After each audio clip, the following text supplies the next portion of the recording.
Hey guys, tonight we dive into one of history's most romanticized but actually horrific professions, being a medieval thief. While Hollywood shows you charming rogues and noble outlaws, the reality is that stealing for a living in medieval times was essentially a slow suicide mission with terrible pay and almost guaranteed brutal execution. These weren't smooth criminals living adventure-filled lives, they were desperate, starving people choosing between theft and starvation, usually ending up dead either way. So before you get comfortable, take a moment to like the video and subscribe, but only if you genuinely enjoy what I do here, and let me know in the comments where you're tuning in from and what time it is for you. It's always fascinating to see who's joining us from around the world. Now dim the lights, maybe turn on a fan for that soft background hum, and let's dive into tonight's nightmare together. Let's be clear, nobody in medieval times woke up thinking, you know what sounds like a great career? Stealing things until someone catches me and cuts off my hands. Being a medieval thief wasn't about living some romantic outlaw fantasy, it was about surviving in a world where honest work paid almost nothing and theft paid even less, while carrying a 99% chance of ending in torture and execution. Most medieval thieves weren't clever master criminals planning elaborate heists, they were desperate peasants stealing bread to avoid starvation, knowing full well that getting caught meant dying in the most painful way imaginable. The first thing you need to understand about medieval theft is that there was virtually nothing worth stealing that wouldn't get you killed if you were caught. Medieval societies were poor, and most people owned almost nothing of value beyond the clothes on their backs and maybe a few farming tools. The wealthy kept their valuables locked away in heavily guarded castles or churches, while the poor had nothing worth the risk of stealing. This meant that medieval thieves were usually risking their lives for scraps, a loaf of bread, a piece of cloth, or a few coins that would barely keep them alive for a few more days. The legal system that governed medieval theft was designed to be as brutal and terrifying as possible, with punishments that were specifically intended to make people think twice before considering a life of crime. Getting caught stealing anything, no matter how small or worthless, could result in having your hands cut off, being branded with hot irons, having your eyes gouged out, or being hanged in public while crowds gathered to watch you die. The medieval justice system wasn't interested in rehabilitation or proportional punishment, it was about making examples of criminals that would terrorize others into obedience. The execution methods used for medieval thieves were deliberately designed to be as painful and humiliating as possible, serving both as punishment for the criminal and entertainment for the public. Hanging was considered a merciful death compared to alternatives like being drawn and quartered, burned alive, or slowly tortured to death with various implements designed specifically for causing maximum pain. Many thieves were forced to endure multiple punishments, such as having their hands cut off before being hanged, or being tortured for information about accomplices before being executed. Think about what it means to live knowing that stealing a single apple could result in your hands being cut off in the town square while your neighbors cheer. Medieval thieves had to calculate whether starving to death was preferable to risking capture and torture, and many chose starvation because at least it was a more predictable and less painful way to die. The psychological pressure of living under constant threat of brutal punishment created a level of stress that would drive most people insane, but medieval thieves had no choice but to endure it if they wanted any chance of survival. The poverty that drove most people to become medieval thieves was crushing and inescapable, created by economic systems that kept the vast majority of the population in conditions barely above starvation level. Medieval peasants worked from dawn to dusk for subsistence wages that weren't enough to support their families, and crop failures, wars, or economic disruptions could push them over the edge into desperation. When your choice is between watching your children starve and risking execution for stealing food, many people chose theft despite knowing the likely consequences. The social stigma attached to being a medieval thief was enormous and permanent, as criminals were marked for life and excluded from normal society even if they survived their punishments. Thieves who had their hands cut off were easily identified and could never find honest work again, forcing them to continue stealing or beg for survival. The medieval concept of criminal branding meant that punished thieves carried permanent marks that advertised their criminal status to everyone they met, making it impossible to start over or integrate back into society. The working conditions for medieval thieves were absolutely terrible, involving constant danger, minimal rewards, and working environments that would challenge modern special forces soldiers. Medieval thieves had to operate in darkness without proper equipment, navigate treacherous terrain without maps or reliable information, and avoid detection by guards who were authorized to kill them on sight. The physical demands of medieval theft were enormous, requiring strength, agility, stealth, and endurance that few people possessed, while the mental stress of constant life or death situations would break most modern criminals within days. The tools available to medieval thieves were primitive and inadequate for most theft scenarios, consisting mainly of simple knives, clubs, and ropes that were barely adequate for breaking into buildings or subduing victims. Medieval locks were crude but effective, and most valuable items were stored in locations that were heavily fortified and well guarded. Thieves had to improvise most of their equipment from whatever materials they could find, and sophisticated tools like lockpicks or climbing gear were virtually unknown, making most theft attempts crude and dangerous operations with high failure rates. The target selection available to medieval thieves was extremely limited because most potential victims were either too poor to have anything worth stealing or too well protected to approach safely. Wealthy merchants and nobles traveled with armed guards and stayed in secure accommodations that were designed to prevent theft, while poor peasants had nothing valuable to steal. This meant that most medieval thieves were forced to target other desperate people who were almost as poor as they were, creating a vicious cycle where the desperate preyed on the desperate for minimal gain. The seasonal variations that affected medieval theft opportunities created additional challenges, as winter weather made travel dangerous and reduced the number of potential victims, while harvest seasons brought increased security and law enforcement activity. Medieval thieves had to time their activities carefully to avoid periods when their chances of success were particularly low or when punishments were likely to be particularly severe. The agricultural calendar that dominated medieval life meant that theft opportunities fluctuated dramatically throughout the year, creating periods of feast and famine for criminal activity. The competition among medieval thieves was fierce and often deadly, as multiple criminals competed for the same limited opportunities in territories that couldn't support large numbers of thieves. Established thieves often killed newcomers who tried to operate in their areas, while rival gangs fought bloody wars over control of profitable robbery locations. The medieval criminal underworld was characterized by violence and betrayal, with thieves who were just as likely to rob and murder each other as to target legitimate victims. The disease risks that medieval thieves faced were enormous, as their lifestyle exposed them to plague, typhus, dysentery, and other infectious diseases that killed more criminals than law enforcement ever did. Medieval thieves often lived in squalid conditions without access to clean water, proper food, or medical care, making them vulnerable to diseases that could kill them slowly and painfully. The combination of poor nutrition, constant stress, and exposure to infected victims meant that many medieval thieves died from disease before they could be caught and executed. The injury risks that medieval thieves encountered were constant and severe, as their profession required dangerous activities like climbing walls, fighting armed victims, and fleeing through treacherous terrain in darkness. Medieval medicine was primitive and often ineffective, meaning that injuries that would be minor inconveniences today could become life-threatening infections or permanent disabilities. Thieves who were injured during crimes often had no access to medical care and had to choose between seeking help that would expose them to capture or suffering without treatment. The starvation that most medieval thieves experienced was chronic and debilitating, as their irregular income and dangerous lifestyle made it nearly impossible to maintain adequate nutrition. Successful thefts might provide enough food for a few days, but long periods between successful crimes meant that most thieves were constantly hungry and weakened by malnutrition.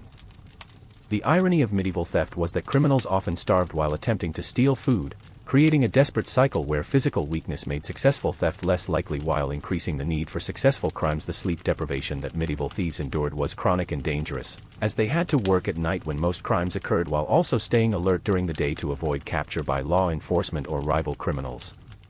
Medieval thieves rarely had safe places to sleep and often had to rest in dangerous locations where they were vulnerable to attack from enemies, wild animals, or the elements.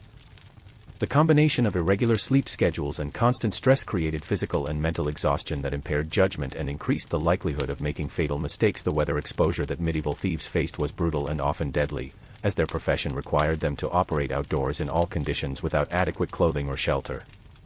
Medieval thieves couldn't afford proper winter clothing and often died from exposure during cold weather, while summer heat exhaustion and dehydration claimed others. The need to remain mobile and avoid detection meant that thieves couldn't build permanent shelters and often had to endure harsh weather conditions with minimal protection. The alcohol dependency that many medieval thieves developed was both a coping mechanism for the stress of their lifestyle and a significant risk factor that increased their chances of capture and death. Medieval ale and wine were often safer to drink than water, but alcohol dependency impaired judgment and reaction times that were essential for survival. Many thieves were caught because they were too drunk to escape effectively or made poor decisions while intoxicated, while others died from alcohol poisoning or alcohol-related accidents. The family relationships that medieval thieves maintained were often destructive and dangerous, as criminal activities put their loved ones at risk of punishment, retaliation, or social ostracism. Medieval law often punished the families of criminals, and children of thieves faced discrimination and suspicion that made it difficult for them to find honest work or marriage partners. Many thieves were forced to abandon their families to protect them from the consequences of criminal association, while others involved family members in criminal activities that increased everyone's risk of capture and punishment. The religious consequences that medieval thieves faced were terrifying, as the church taught that theft was a mortal sin that would result in eternal damnation unless properly confessed and atoned for. Medieval thieves often believed that they were risking not just their lives but their immortal souls, creating spiritual anguish that added to the psychological burdens of their profession. The religious nature of medieval society meant that thieves were excluded from religious communities and sacraments, cutting them off from the spiritual support that most people relied on for comfort and guidance. The guild exclusion that medieval thieves experienced meant that they were permanently barred from legitimate trades and occupations that could provide honest income. Medieval economic life was organized around craft guilds that controlled most skilled occupations, and criminal records made it impossible to gain guild membership or apprenticeship opportunities. This exclusion created a vicious cycle where people who turned to theft because they couldn't find honest work found themselves even more unable to find legitimate employment after their criminal activities were discovered. The military service restrictions that applied to medieval thieves meant that they couldn't escape their criminal lifestyle by joining armies or militia units that might provide legitimate income and social rehabilitation. Medieval military forces were reluctant to recruit known criminals because they were considered unreliable and potentially dangerous to their fellow soldiers. This military exclusion eliminated one of the few opportunities for social mobility and legitimate employment that was available to poor medieval men. The marriage prospects that medieval thieves faced were virtually non-existent, as their criminal status made them unacceptable partners for honest women and their dangerous lifestyle made them poor providers for families. Medieval marriages were often economic arrangements, and thieves had nothing to offer potential spouses except criminal liability and social disgrace. The isolation and loneliness that resulted from being unable to form normal social relationships added to the psychological burdens of medieval criminal life. The aging process for medieval thieves was particularly brutal, as their dangerous lifestyle and poor living conditions aged them rapidly while their prospects for survival decreased with each passing year.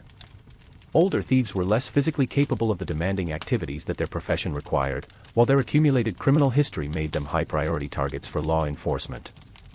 Many medieval thieves died young, but those who survived to old age often faced years of declining health and increasing desperation as their ability to commit successful crimes diminished. The apprenticeship system that legitimate medieval crafts used to train new workers was completely unavailable to potential thieves, who had to learn their skills through trial and error in situations where mistakes could be fatal. Young people who turned to theft had no experienced mentors to teach them essential skills, safety procedures, or professional knowledge that could improve their chances of success and survival. This lack of professional training meant that most medieval thieves were amateurs who made costly mistakes that led to capture and punishment. The territorial disputes that medieval thieves fought over profitable locations often resulted in violence and death as criminals competed for control of limited opportunities. Established thieves who controlled good robbery spots along trade routes or near wealthy towns would kill newcomers who tried to operate in their territory, while territorial wars between rival gangs could devastate entire criminal communities. The violence associated with territorial disputes added another layer of danger to an already hazardous profession. The victim retaliation that medieval thieves faced was often more dangerous than official law enforcement, as robbery victims and their families sought personal revenge against criminals who had wronged them. Medieval society had limited law enforcement capabilities, so private retaliation was common and often brutal, with victims who tracked down thieves and killed them without any legal process. The threat of victim retaliation meant that thieves had to worry not just about official punishment but also about angry victims who might spend years hunting them down. The equipment maintenance that medieval thieves required was difficult and expensive, as their tools needed constant repair and replacement while they had limited access to craftsmen who could provide these services. Weapons needed sharpening, clothing needed mending, and ropes needed replacement, but thieves couldn't openly seek these services without risking exposure. The poor quality of improvised equipment meant that tool failures during crimes were common and often fatal, as broken weapons or climbing gear could leave thieves helpless when they most needed reliable equipment. The information gathering that successful medieval theft required was extremely difficult and dangerous, as thieves needed detailed knowledge about potential targets, guard schedules, and security arrangements without having any legitimate reason to acquire this information. Medieval thieves had to conduct surveillance and reconnaissance activities that could expose them to suspicion and capture, while the information they gathered was often incomplete or outdated by the time they attempted to use it. The primitive communication systems of medieval times meant that criminal intelligence networks were limited and unreliable. The transportation challenges that medieval thieves faced were enormous, as they needed to move quickly between crime locations while avoiding detection by law enforcement and carrying minimal possessions that wouldn't slow them down. Medieval roads were dangerous and poorly maintained, while travel required documentation and explanations that thieves couldn't provide without risking exposure. The lack of reliable transportation meant that most medieval thieves operated in small geographic areas where they eventually became known to local authorities. The safe house arrangements that medieval thieves needed for shelter and storage were almost impossible to maintain, as property owners who knowingly harbored criminals faced severe punishment, including confiscation of their property and criminal charges. Medieval thieves often had to sleep outdoors or in abandoned buildings that offered minimal protection from weather and discovery. The lack of secure hideouts meant that thieves were constantly vulnerable and had nowhere to store stolen goods or plan future crimes. The fence networks that medieval thieves required to convert stolen goods into money or useful items were primitive and dangerous, as dealing in stolen property was itself a capital crime that could result in execution. Medieval thieves often had to sell their stolen goods for fractions of their actual value to disreputable merchants who demanded huge discounts in exchange for the risk of handling criminal merchandise. The limited medieval economy meant that finding buyers for stolen goods was often more difficult than actually stealing them. The language barriers that medieval thieves encountered when operating in different regions created additional challenges, as local dialects and languages could expose them as outsiders and make it difficult to gather information or blend in with local populations. Medieval Europe was linguistically diverse, and thieves who couldn't speak local languages were easily identified as strangers who might be criminals fleeing from other jurisdictions. The need to avoid detection often limited thieves to operating in areas where they could communicate effective life. Seasonal employment patterns that affected medieval life created additional challenges for thieves, as harvest seasons and religious festivals altered normal routines and created both opportunities and increased security that criminals had to navigate carefully.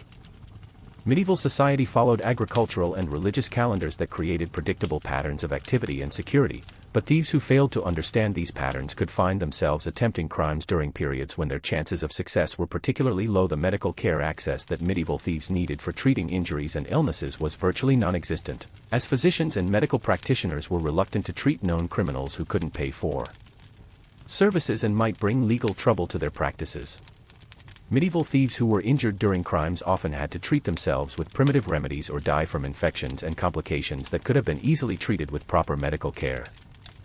The lack of medical access meant that minor injuries could become fatal, while diseases that affected criminal communities spread unchecked. The legal representation that medieval thieves received when captured was minimal or non-existent, as the legal system was designed to process criminals quickly and efficiently rather than providing fair trials or adequate defense. Medieval courts assumed that captured thieves were guilty and focused on determining appropriate punishments rather than establishing guilt or innocence. The lack of legal protection meant that innocent people who were accused of theft had little recourse, while actual criminals faced predetermined outcomes regardless of the circumstances of their cases. The prison conditions that captured medieval thieves endured while awaiting trial and punishment were horrific and often fatal, as medieval jails were designed to hold prisoners temporarily rather than providing humane conditions for extended incarceration. Medieval prisoners were often chained in dungeons without adequate food, water, or sanitation, and many died from disease, starvation, or exposure before they could be tried and executed. The conditions in medieval prisons were so bad that some thieves preferred to die fighting during capture rather than face the horrors of imprisonment. The torture methods that medieval authorities used to extract confessions and information from captured thieves were deliberately designed to cause maximum pain and psychological trauma while keeping victims alive long enough to provide useful information. Medieval torture was considered a legitimate investigative technique, and captured thieves could expect to be subjected to devices like the rack, thumbscrews, and hot irons until they confessed to their crimes and implicated their accomplices. The knowledge that capture would result in torture added another layer of terror to an already frightening profession. The public humiliation that convicted medieval thieves endured before and during their executions was designed to destroy their dignity and serve as entertainment for crowds who gathered to watch criminals die. Condemned thieves were often paraded through towns while crowds threw garbage and insults at them, forced to confess their crimes publicly, and made to beg for forgiveness before being killed in deliberately painful and humiliating ways. The psychological torture of public humiliation was often worse than the physical pain of execution itself. The body disposal procedures that followed medieval executions were designed to maximize the deterrent effect by displaying the corpses of executed thieves in prominent locations where they would serve as warnings to potential criminals. The bodies of executed thieves were often hung in cages or displayed on spikes where they would rot publicly while serving as gruesome reminders of the consequences of criminal behavior. The denial of proper burial was considered an additional punishment that extended beyond death and demonstrated the complete rejection of criminals by civilized society. The economic impact analysis of medieval theft reveals that the profession was economically irrational, as the costs and risks far exceeded any potential benefits, making theft a choice of desperation rather than economic opportunity. Medieval thieves typically earned less from their criminal activities than they could have made from honest work, while facing enormous costs in terms of equipment, travel, and personal risk. The economic analysis of medieval theft shows that it was a losing proposition that only made sense for people who had no other options for survival. The food procurement challenges that medieval thieves faced were constant and often more difficult than their actual criminal activities, as stolen money was useless if there was nowhere to buy food and stolen food spoiled quickly without proper storage. Medieval food markets were small and tightly controlled, making it dangerous for known criminals to appear in public to purchase supplies, while the lack of refrigeration meant that perishable foods had to be consumed immediately or they would rot. Many thieves starved while carrying stolen coins because they couldn't safely convert their loot into edible food. The clothing acquisition that medieval thieves required was nearly impossible to obtain legally and dangerous to steal, as distinctive clothing could identify criminals while poor clothing marked them as potential thieves to suspicious authorities. Medieval clothing was expensive and time-consuming to produce, making it a valuable target for theft, but stolen clothing often retained identifying marks or styles that could expose thieves who wore them. The need to blend in with honest citizens while lacking access to proper clothing created a constant dilemma for thieves who needed to appear respectable while being unable to afford respectable appearance. The water access problems that medieval thieves encountered were life-threatening, as clean drinking water was scarce and often controlled by authorities who could deny access to known criminals. Medieval wells and springs were often located in towns and villages where thieves couldn't appear without risking recognition and capture, while natural water sources were frequently contaminated with disease-causing organisms that could kill thieves who were desperate enough to drink from them. The daily struggle to find clean water was often more dangerous and time-consuming than actual theft activities. The shelter construction that medieval thieves attempted was primitive and dangerous, as building permanent hideouts required materials and tools that were difficult to acquire while creating structures that could be discovered by authorities or rival criminals. Medieval thieves often had to build shelters in remote locations using whatever materials they could find, creating crude huts that provided minimal protection from weather while being vulnerable to discovery and destruction. The time and effort required to build adequate shelters often exceeded the time available between criminal activities. The tool manufacturing that medieval thieves practiced was crude and often ineffective, as they lacked access to proper materials and skilled craftsmen who could produce reliable equipment for criminal activities. Medieval thieves had to improvise most of their tools from scavenged materials, creating weapons and climbing equipment that were unreliable and often failed at critical moments. The inability to obtain professional quality tools meant that many criminal enterprises failed because of equipment problems rather than security issues or law enforcement activity. The navigation skills that medieval thieves needed for traveling between crime locations were extremely difficult to develop without formal education or reliable maps that were unavailable to criminals. Medieval thieves had to navigate using landmarks and dead reckoning techniques that were unreliable and often led them into dangerous territory or back to areas where they were wanted by authorities. The lack of accurate navigation capabilities meant that many thieves became lost in unfamiliar territory where they died from exposure or were captured by local law enforcement. The weather prediction abilities that medieval thieves required for planning crimes and survival were primitive and often inaccurate, as they had to rely on folk wisdom and personal observation rather than reliable meteorological information. Medieval thieves who were caught in severe weather during criminal activities often died from exposure, while those who failed to anticipate weather changes found their criminal plans disrupted by storms, floods, or extreme temperatures. The inability to predict weather accurately added another element of deadly unpredictability to an already dangerous profession. The currency exchange problems that medieval thieves faced when operating across different regions were enormous, as various territories used different monetary systems and exchange rates that criminals had to understand without access to legitimate financial services. Medieval thieves who stole coins in one region often found them worthless in other areas, while the process of exchanging foreign currency required dealing with merchants who might recognize stolen goods or report suspicious transactions to authorities. The complexity of medieval monetary systems made it difficult for thieves to convert their loot into usable wealth. The document forgery skills that medieval thieves needed for creating false identities and travel papers were extremely difficult to develop without literacy and access to official documents that could serve as templates. Medieval thieves who needed to travel between regions or assume false identities had to forge documents using primitive materials and techniques that were often easily detected by authorities who were familiar with official paperwork. The inability to create convincing false documents limited the mobility and operational flexibility of medieval thieves. The seasonal migration patterns that medieval thieves followed in search of opportunities created additional dangers and challenges, as moving between regions exposed them to unfamiliar territories, different law enforcement systems, and local criminals who might view them as competitors or threats. Medieval thieves who followed trade routes or seasonal markets had to constantly adapt to new environments while avoiding detection by authorities who were specifically watching for traveling criminals. The risks of seasonal migration often outweighed the benefits of expanded criminal opportunities. The poison knowledge that some medieval thieves acquired for subduing victims or eliminating rivals was dangerous and often fatal to the thieves themselves, as medieval toxicology was primitive and unreliable, leading to accidental poisonings and deaths.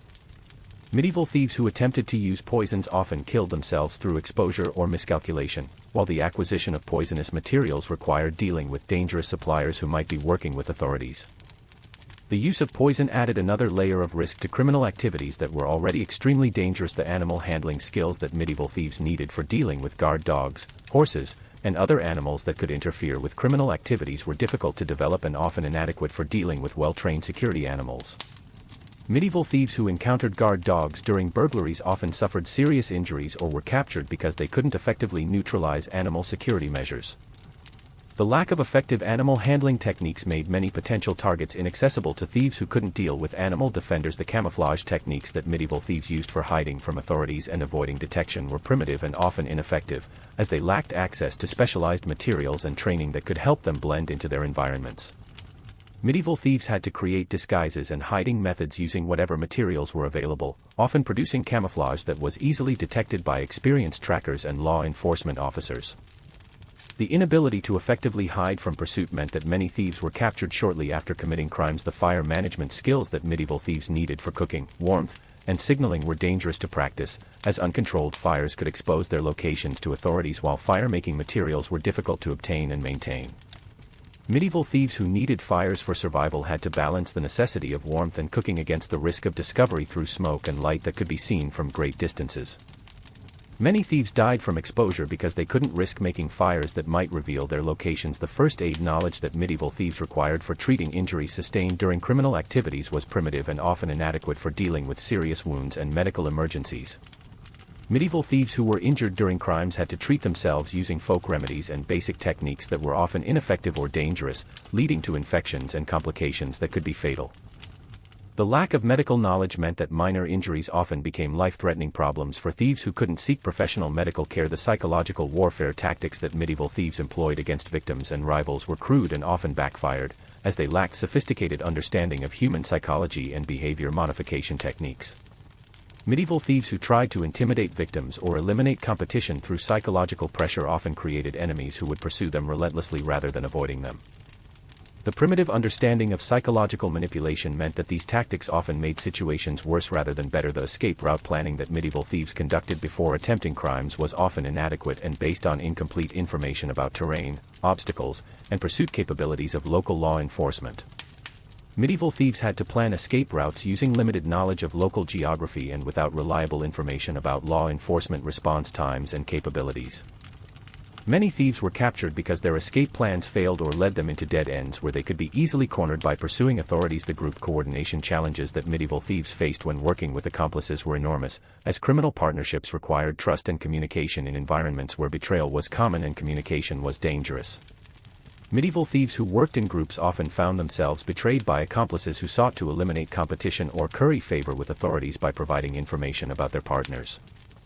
The difficulty of maintaining reliable criminal partnerships meant that most thieves worked alone, reducing their capabilities but also reducing their vulnerability to betrayal. The reputation management that medieval thieves attempted was nearly impossible, as criminal reputations spread quickly through word-of-mouth networks while positive reputation changes were almost impossible to achieve. Medieval thieves who tried to reform their lives found that their criminal reputations followed them wherever they went, making it impossible to find honest work or establish normal relationships. The permanence of criminal reputations meant that theft was usually a one-way career choice with no possibility of rehabilitation or social redemption. The contraband smuggling that some medieval thieves engaged in was extremely dangerous and often more risky than simple theft, as smuggling required crossing borders, dealing with customs officials, and transporting illegal goods through territories controlled by hostile authorities. Medieval smugglers faced not only the normal risks of theft but also the additional dangers of international law enforcement cooperation and border security measures that were specifically designed to intercept contraband shipments. The complexity of smuggling operations often led to capture and punishment that was more severe than simple theft. The counterfeiting activities that some medieval thieves practiced required sophisticated skills and equipment that were difficult to acquire and dangerous to use, as authorities took currency crimes particularly seriously and imposed harsh punishments on counterfeiters. Medieval thieves who attempted to produce false coins or documents often lacked the technical skills necessary to create convincing fakes, while the materials required for counterfeiting were closely monitored by authorities. The risks of counterfeiting often exceeded those of simple theft while requiring much greater investment in time and resources. The blackmail schemes that medieval thieves occasionally attempted were extremely dangerous and often backfired spectacularly, as victims who were targeted for blackmail often had more resources and connections than the criminals who were trying to extort them. Medieval thieves who tried to blackmail wealthy or powerful victims often found themselves facing retaliation that was swift and brutal, while the evidence of blackmail attempts provided authorities with clear proof of criminal activity. The practice of blackmail often led to outcomes that were worse than the original crimes that provided the blackmail material. The protection racket operations that some medieval thieves established were difficult to maintain and often led to violent confrontations with victims, rival criminals, and law enforcement authorities who viewed protection schemes as particularly threatening to public order. Medieval thieves who tried to extort protection money from merchants and craftsmen often found themselves in competition with more powerful criminal organizations or legitimate authorities who provided actual protection services. The complexity of protection operations required organizational skills and resources that most individual thieves lacked. The prostitution management that some medieval thieves engaged in was extremely dangerous and morally complicated, as it involved exploitation of vulnerable people while exposing thieves to additional legal risks and moral condemnation from religious authorities. Medieval thieves who became involved in prostitution faced not only secular law enforcement but also religious persecution and social ostracism that made their situations even more desperate. The moral complications of prostitution added spiritual and psychological burdens to the already overwhelming stresses of medieval criminal life. The gambling operations that medieval thieves sometimes established required mathematical skills and psychological understanding that most criminals lacked, while also exposing them to competition from professional gamblers and legitimate gaming establishments. Medieval thieves who tried to make money through gambling often lost more than they gained, while running gambling operations attracted attention from authorities who viewed gaming as a source of social disorder. The complexity of gambling enterprises often exceeded the capabilities of thieves who were already struggling with basic survival challenges. The grave robbing activities that desperate medieval thieves sometimes engaged in were among the most dangerous and morally reprehensible forms of criminal activity, as they involved desecrating religious sites and stealing from the dead while facing both secular and religious punishment. Medieval grave robbers faced not only legal consequences but also supernatural fears and religious condemnation that created additional psychological burdens beyond the normal stresses of criminal life. The practice of grave robbing was so universally condemned that even other criminals often refused to associate with grave robbers. The highway robbery operations that some medieval thieves attempted required extensive planning, reliable intelligence, and the ability to overcome armed and dangerous travelers who were prepared for criminal attacks.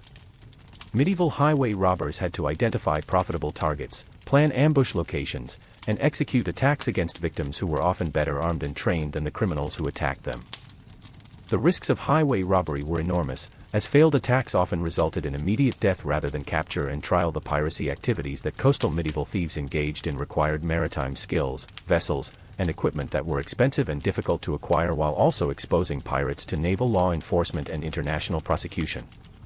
Medieval pirates faced not only the normal risks of criminal activity but also the additional dangers of maritime warfare and the possibility of being executed as enemies of all nations rather than simple criminals. The complexity of piracy operations often exceeded the capabilities of land-based thieves who lacked maritime experience and resources. The kidnapping schemes that some medieval thieves attempted were extremely dangerous and often led to violent confrontations with victims' families, private security forces, and law enforcement agencies that viewed kidnapping as one of the most serious possible crimes. Medieval kidnappers had to not only capture their victims but also maintain secure custody while negotiating ransoms with people who had the resources and motivation to mount rescue operations. The complexity of kidnapping operations often led to situations where criminals found themselves in extended standoffs that usually ended badly for the kidnappers. The arson activities that some medieval thieves used for eliminating evidence, intimidating victims, or creating diversions were extremely dangerous and often resulted in uncontrolled fires that killed innocent people and destroyed entire neighborhoods. Medieval arsonists faced not only criminal prosecution but also civil liability for fire damage and the possibility of being killed by angry mobs who blamed them for destroying homes and businesses.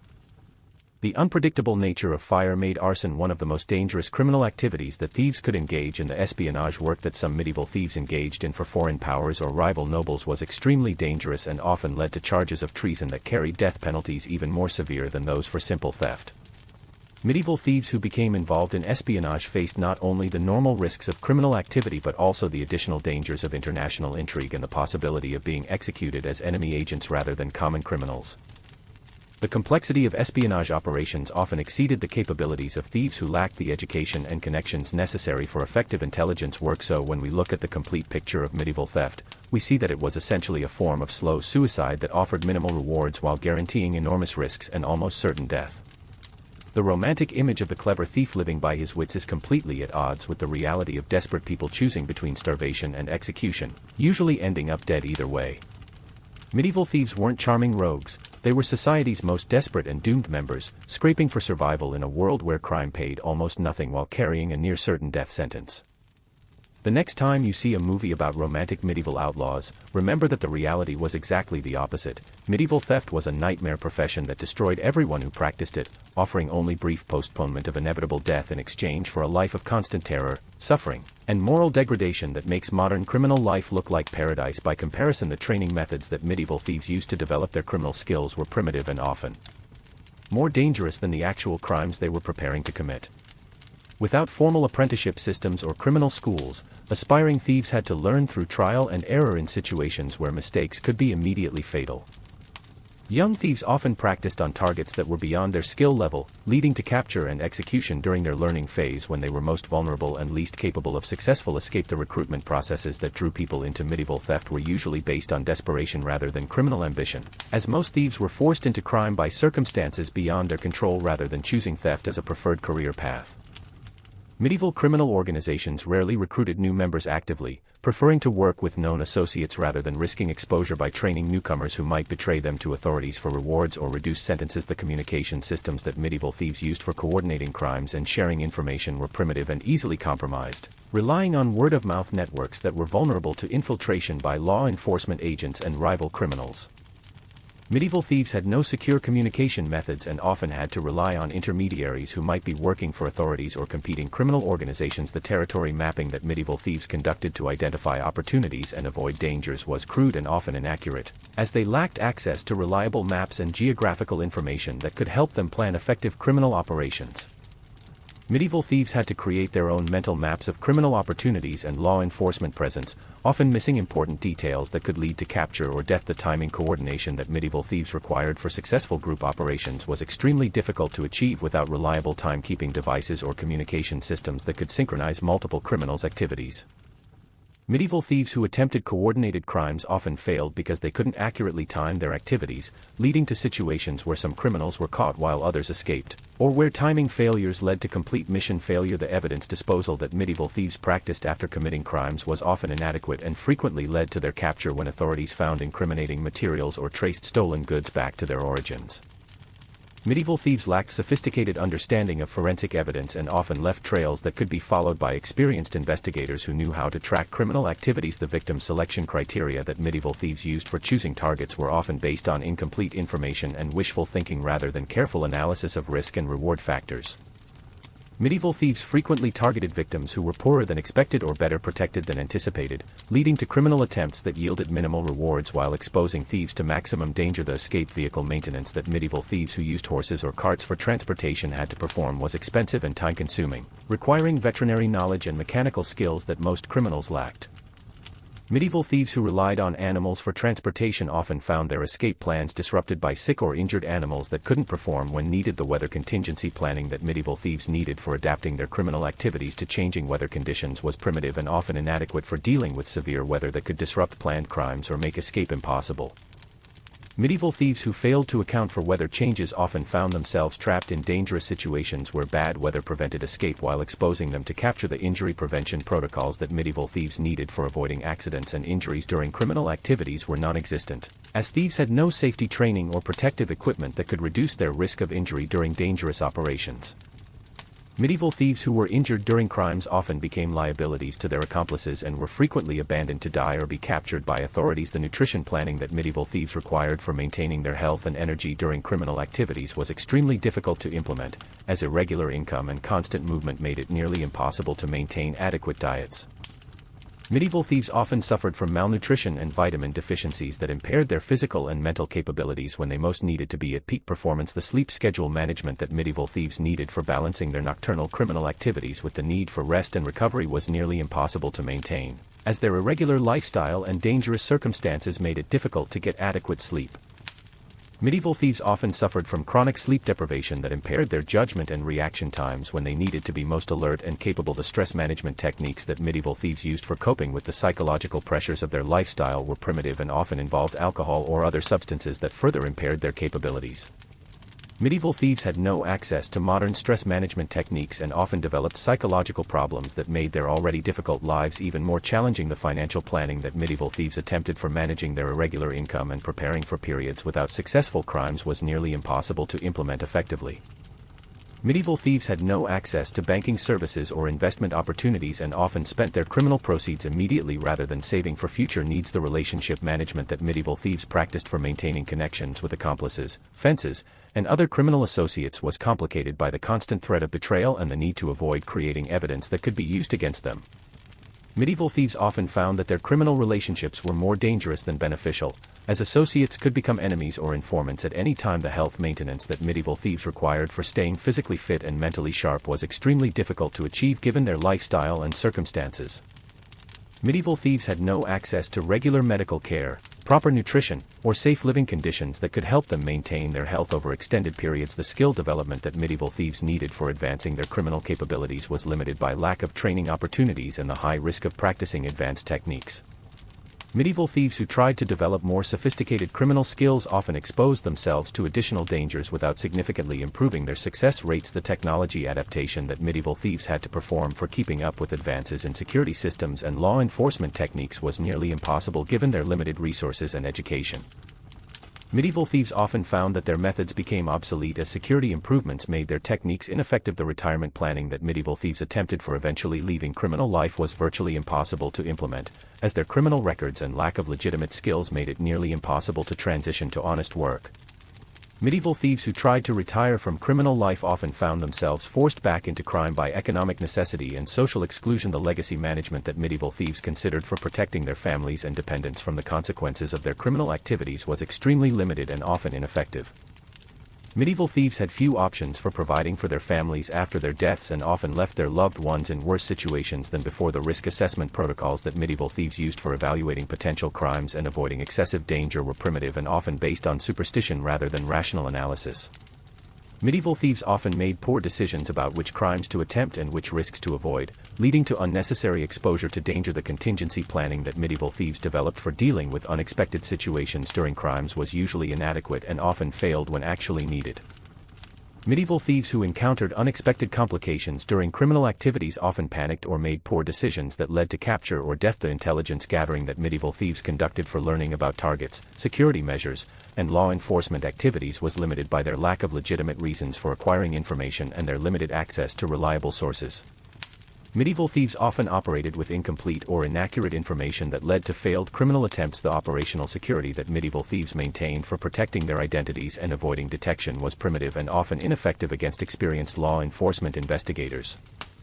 Medieval thieves had limited understanding of how to avoid creating evidence or how to mislead investigations that might be conducted after their crimes. The psychological warfare that medieval thieves employed against victims and competitors was crude and often backfired, creating enemies who would pursue them relentlessly rather than avoiding them. Medieval thieves who tried to intimidate others often found that their tactics made their situations worse rather than better. The network security that medieval thieves attempted for protecting their criminal organizations from infiltration and betrayal was nearly impossible to maintain given the unreliable nature of criminal relationships. Medieval criminal networks were constantly compromised by betrayal, capture, and infiltration by law enforcement agents. The resource allocation that medieval thieves practiced for distributing their limited time, energy, and money among competing needs was often poor and frequently led to situations where they neglected important survival requirements. Medieval thieves often focused too much on immediate criminal opportunities while ignoring longer-term survival needs. The quality control that medieval thieves attempted for ensuring that their criminal activities met their objectives was primitive and often ineffective. Medieval thieves had limited ability to evaluate their own performance or improve their techniques based on experience. The innovation development that medieval thieves engaged in for creating new criminal techniques and improving existing methods was severely limited by their lack of education and resources. Medieval thieves rarely developed significant innovations and often relied on outdated methods that were increasingly ineffective. The market analysis that medieval thieves conducted for identifying profitable criminal opportunities was crude and often based on incomplete information about potential targets and competition. Medieval thieves often entered criminal markets that were oversaturated or too dangerous to be profitable. The competitive analysis that medieval thieves performed for understanding their competition and developing strategies for outperforming rival criminals was primitive and often led to violent conflicts rather than effective competition.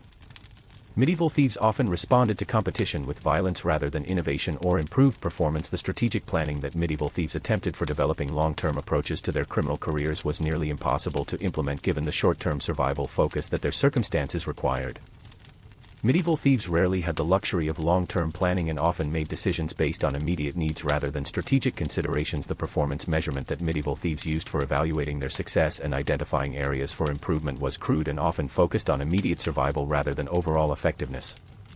Medieval thieves had limited ability to learn from their experiences or improve their performance over time. The crisis management that medieval thieves employed for dealing with emergencies and unexpected situations was usually improvised and often ineffective. Medieval thieves who encountered serious problems during criminal activities often made poor decisions that worsened their situations. The succession planning that medieval thieves attempted for ensuring continuity of their criminal operations after their deaths or capture was virtually impossible to implement effectively. Medieval criminal operations usually collapsed when their leaders were killed or captured, as there were no effective mechanisms for transferring criminal knowledge and relationships. The documentation systems that medieval thieves used for recording important information and maintaining institutional knowledge were non-existent or primitive, as written records created evidence that could be used against them. Medieval thieves relied on memory for important information, leading to loss of knowledge when individuals were killed or captured. The training evaluation that medieval thieves conducted for assessing the effectiveness of their skill development efforts was primitive and often ineffective. Medieval thieves had limited ability to evaluate their own competence or identify areas where additional training was needed. The safety protocols that medieval thieves developed for reducing the risk of injury or death during criminal activities were minimal and often ignored under pressure. Medieval thieves rarely prioritized safety over immediate criminal objectives, leading to unnecessary injuries and deaths. The ethical frameworks that medieval thieves used for making moral decisions about their criminal activities were often non-existent or completely corrupted by their circumstances. Medieval thieves often committed increasingly serious crimes as their moral boundaries eroded under the pressure of survival needs. The social integration that medieval thieves attempted for maintaining connections with legitimate society was nearly impossible given their criminal status and lifestyle. Medieval thieves often became completely isolated from normal social relationships, making it even more difficult to escape criminal life. The cultural adaptation that medieval thieves required for operating in different regions and communities was difficult and often incomplete, leading to exposure when their outsider status became apparent to local authorities. Medieval thieves who traveled between different areas often stood out as strangers who might be criminals fleeing from other jurisdictions. The language acquisition that medieval thieves needed for operating in multilingual environments was difficult and often inadequate for effective communication with targets, accomplices, and potential allies. Medieval thieves who couldn't communicate effectively in local languages were at significant disadvantages in gathering information and avoiding detection. The religious integration that medieval thieves attempted for maintaining spiritual support and community connections was nearly impossible given their criminal activities and social status. Medieval thieves were often excluded from religious communities and spiritual support systems that most people relied on for comfort and guidance. The economic integration that medieval thieves sought for accessing legitimate economic opportunities was prevented by their criminal records and lack of acceptable social credentials. Medieval thieves were systematically excluded from legitimate economic participation, making it nearly impossible to escape criminal life through honest work. The political participation that medieval thieves might have wanted for influencing laws and policies that affected their lives was completely impossible given their criminal status and social position. Medieval thieves had no voice in political processes and no ability to advocate for changes that might improve their circumstances. The educational opportunities that medieval thieves needed for developing skills that could help them escape criminal life were non-existent or completely inaccessible. Medieval thieves were excluded from educational institutions and had no opportunities for legitimate skill development that could provide alternatives to criminal activity. The healthcare access that medieval thieves required for maintaining their physical and mental health was virtually non-existent, as medical practitioners were reluctant to treat known criminals who couldn't pay for services and might bring legal trouble. Medieval thieves often died from treatable medical conditions because they couldn't access proper healthcare. The legal representation that medieval thieves needed when captured was minimal or non-existent, as the legal system was designed to process criminals quickly rather than providing fair trials or adequate defense. Medieval thieves facing trial could expect predetermined outcomes regardless of the actual circumstances of their cases. The family support that medieval thieves needed for maintaining relationships with loved ones was difficult or impossible to provide given their dangerous lifestyle and irregular income. Medieval thieves often had to choose between maintaining family relationships and pursuing criminal activities that might provide survival resources. The community integration that medieval thieves sought for establishing stable social connections was prevented by their criminal status and the suspicion that surrounded anyone associated with criminal activity. Medieval thieves were systematically excluded from normal community life and social support networks. The spiritual development that medieval thieves might have wanted for finding meaning and purpose beyond criminal survival was nearly impossible given their exclusion from religious communities and the moral compromises required by their lifestyle. Medieval thieves often experienced spiritual crises that added to their psychological burdens. The personal growth that medieval thieves needed for developing beyond their criminal circumstances was severely limited by their survival focus and lack of opportunities for legitimate development. Medieval thieves rarely had opportunities for personal development or self-improvement that could help them escape their circumstances. The future planning that medieval thieves attempted for creating better lives for themselves and their families was severely constrained by their criminal status and limited legitimate opportunities. Medieval thieves often found that their criminal activities made their future prospects worse rather than better. So when we examine every aspect of medieval theft, from the daily survival challenges to the long-term consequences of criminal life, we see that it was perhaps the worst possible way to make a living in an era when most ways of making a living were already terrible. Medieval thieves faced not only all the normal hardships of medieval life but also additional dangers, restrictions, and moral burdens that made their existence a nightmare of constant terror and deprivation. The romantic notion of the clever criminal living by his wits is completely contradicted by the reality of desperate people trapped in cycles of violence and degradation that offered no escape and no hope of improvement. Medieval theft wasn't a career choice, it was a death sentence that happened to take a little longer to execute than hanging, and the few thieves who survived more than a brief period did so only by becoming monsters who had abandoned everything that makes life worth living.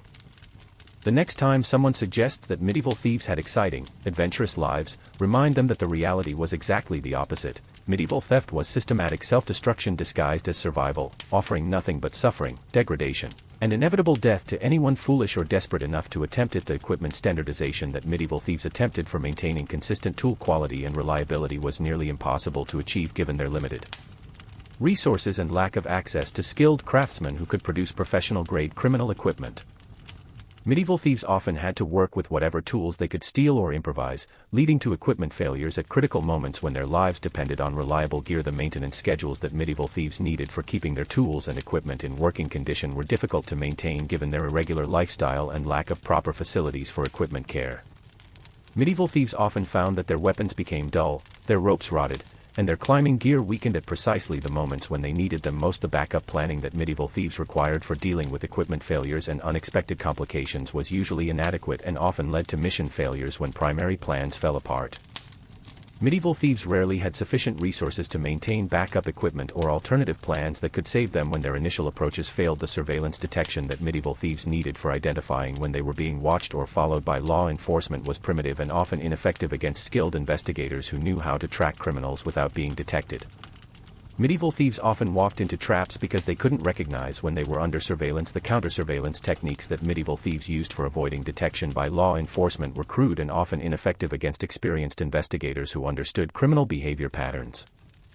Medieval thieves had limited knowledge of how to avoid creating patterns that could be detected and followed by authorities. The operational tempo that medieval thieves maintained for balancing the frequency of criminal activities against the need to avoid detection was difficult to optimize and often led to either insufficient income or excessive exposure to capture. Medieval thieves who committed crimes too frequently were quickly identified and captured, while those who were too cautious often starved between jobs. The target hardening that potential victims implemented in response to theft threats made criminal activities increasingly difficult and dangerous as security measures improved in response to criminal techniques. Medieval thieves often found that their methods became obsolete as targets adapted better security measures specifically designed to counter criminal activities. The criminal specialization that some medieval thieves attempted for developing expertise in particular types of theft was risky and often led to being typecast as specialists in crimes that became increasingly difficult or dangerous. Medieval thieves who specialized in particular techniques often found themselves unable to adapt when their specialized skills became obsolete or too risky to use. The diversification strategies that medieval thieves employed for reducing their dependence on single types of criminal activity were difficult to implement given the time and resources required to develop competence in multiple criminal techniques. Medieval thieves who tried to diversify their criminal activities often became mediocre at many things rather than competent at any particular skill. The seasonal adaptation that medieval thieves required for adjusting their criminal activities to changing weather conditions and seasonal opportunities was complex and often inadequately planned.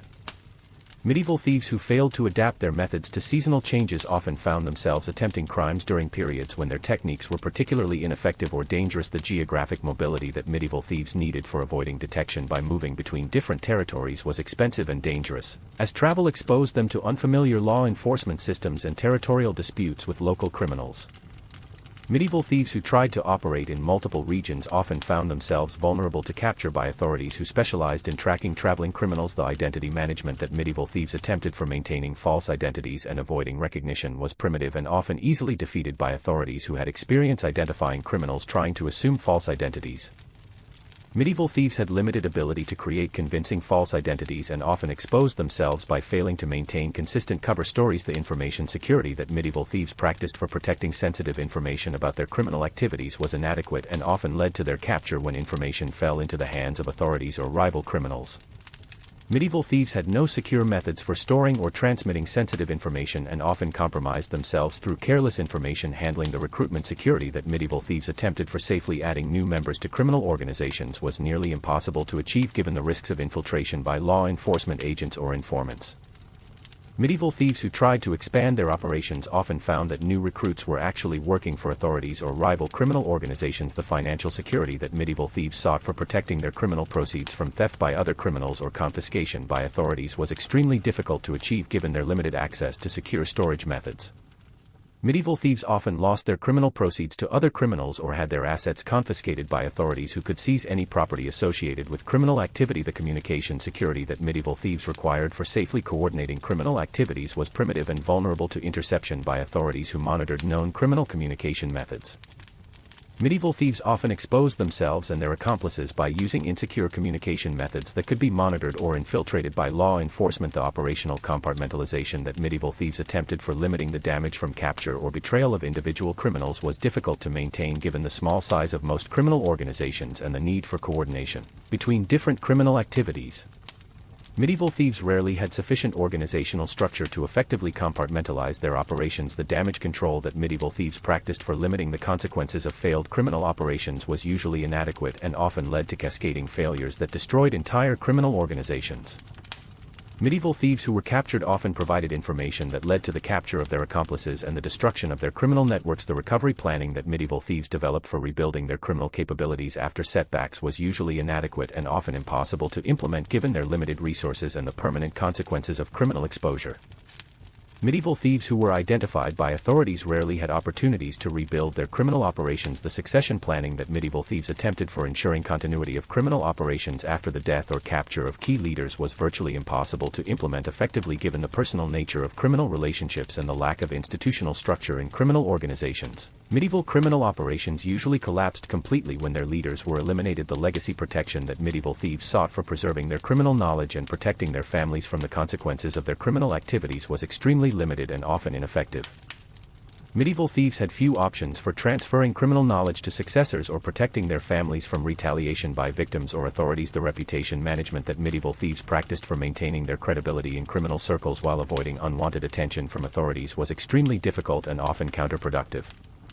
Medieval thieves who developed reputations for criminal competence often attracted attention from law enforcement agencies that specialized in tracking notorious criminals. The psychological resilience that medieval thieves required for maintaining their mental health under the constant stress of criminal life was extraordinary and often exceeded human capabilities.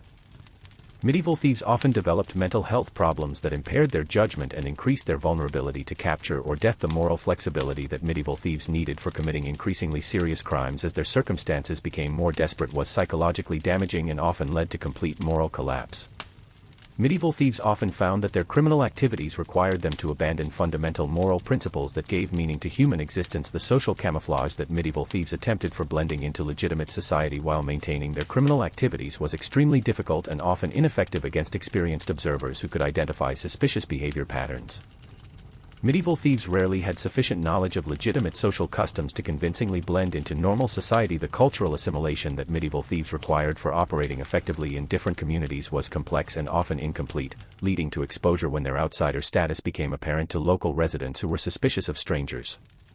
Medieval thieves who operated in unfamiliar cultural environments often made mistakes that revealed their criminal nature. The technological adaptation that medieval thieves needed for keeping pace with improvements in security technology and law enforcement techniques was nearly impossible given their limited education and resources. Medieval thieves often found that their criminal techniques became obsolete as security measures improved in response to criminal threats. The innovation capability that medieval thieves possessed for developing new criminal techniques and improving existing methods was severely limited by their lack of education, resources, and opportunities for experimentation. Medieval thieves rarely developed significant innovations and usually relied on outdated methods that became increasingly ineffective over time. The market intelligence that medieval thieves gathered for identifying profitable criminal opportunities was often incomplete and inaccurate, leading to criminal attempts that were poorly planned and likely to fail. Medieval thieves rarely had access to reliable information about potential targets and often made decisions based on rumors and speculation. The competitive intelligence that medieval thieves collected about rival criminals and law enforcement activities was primitive and often misleading, leading to strategic decisions that increased rather than decreased their vulnerability to competition and capture. Medieval thieves had limited ability to gather accurate intelligence about their enemies and competitors. The strategic thinking that medieval thieves employed for long-term planning and goal setting was usually inadequate and often focused on immediate survival rather than sustainable criminal success. Medieval thieves rarely had the luxury of long-term strategic planning and often made short-term decisions that undermined their long-term survival prospects. The tactical flexibility that medieval thieves required for adapting their criminal methods to changing circumstances was limited by their lack of training and resources for developing alternative approaches. Medieval thieves who relied on single criminal techniques often found themselves helpless when those techniques became ineffective or too dangerous to use. The contingency preparation that medieval thieves conducted for dealing with unexpected situations and emergency circumstances was usually inadequate and often led to panic and poor decision-making when contingencies actually occurred. Medieval thieves rarely had sufficient resources to prepare for multiple contingencies and often found themselves unprepared for crisis situations. The crisis response that medieval thieves demonstrated when facing immediate threats or emergencies was usually improvised and often ineffective, leading to poor outcomes that could have been avoided with better preparation and training. Medieval thieves who encountered serious problems during criminal operations often made decisions that worsened their situations rather than improving them. The resource optimization that medieval thieves practiced for making the most efficient use of their limited assets was usually poor and often led to waste of precious resources that could have improved their survival prospects. Medieval thieves often allocated their limited time, energy, and money inefficiently, reducing their overall effectiveness and survival prospects. The efficiency improvement that medieval thieves sought for reducing the time and resources required for criminal activities was difficult to achieve given their limited knowledge and lack of opportunities for systematic improvement. Medieval thieves rarely had opportunities to analyze and improve their criminal techniques in systematic ways that could increase their effectiveness. The quality assurance that medieval thieves attempted for ensuring that their criminal activities met their objectives was primitive and often ineffective, leading to repeated failures and missed opportunities. Medieval thieves had limited ability to evaluate their own performance or identify areas where improvement was needed. The performance optimization that medieval thieves pursued for maximizing their criminal success while minimizing their exposure to risk was extremely difficult given their limited knowledge and resources for analyzing and improving their methods. Medieval thieves rarely had opportunities for systematic performance improvement and often repeated the same mistakes that led to previous failures. The learning integration that medieval thieves attempted for incorporating lessons from experience into improved criminal practices was usually inadequate and often prevented by the trauma and stress of criminal life.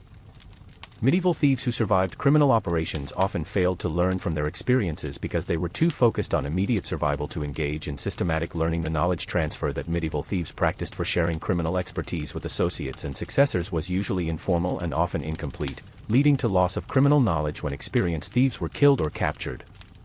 Medieval thieves rarely had effective methods for preserving and transferring criminal knowledge to others. The institutional memory that medieval criminal organizations attempted to maintain for preserving lessons learned and successful techniques was virtually non-existent given the informal nature of criminal organizations and the high turnover of criminal personnel. Medieval criminal groups rarely developed institutional knowledge that could survive the loss of key individuals. The organizational learning that medieval criminal groups engaged in for improving their collective criminal effectiveness was minimal and often prevented by the competitive and suspicious nature of criminal relationships. Medieval criminals rarely shared knowledge or cooperated in ways that could improve their collective effectiveness. The best practices development that medieval thieves attempted for identifying and standardizing effective criminal techniques was usually informal and often ineffective, leading to continued reliance on outdated or inefficient methods.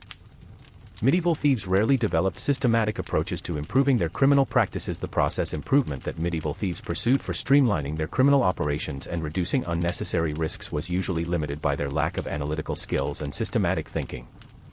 Medieval thieves often continued using inefficient criminal processes because they lacked the knowledge and resources to develop better approaches. The system optimization that medieval thieves sought for improving the overall effectiveness of their criminal operations was nearly impossible to achieve given the informal and chaotic nature of medieval criminal organizations.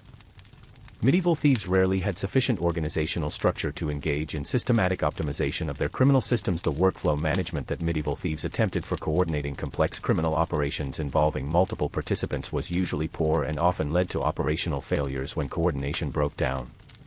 Medieval thieves had limited ability to manage complex criminal workflows and often failed to coordinate effectively even simple criminal operations. The project management that medieval thieves practiced for planning and executing major criminal undertakings was primitive and often inadequate for managing the complexity of significant criminal operations. Medieval thieves rarely had the organizational skills necessary for effective project management and often failed to complete complex criminal projects. Successful life change management that medieval thieves required for adapting their criminal operations to changing circumstances was usually reactive and often ineffective, leading to continued reliance on outdated criminal methods.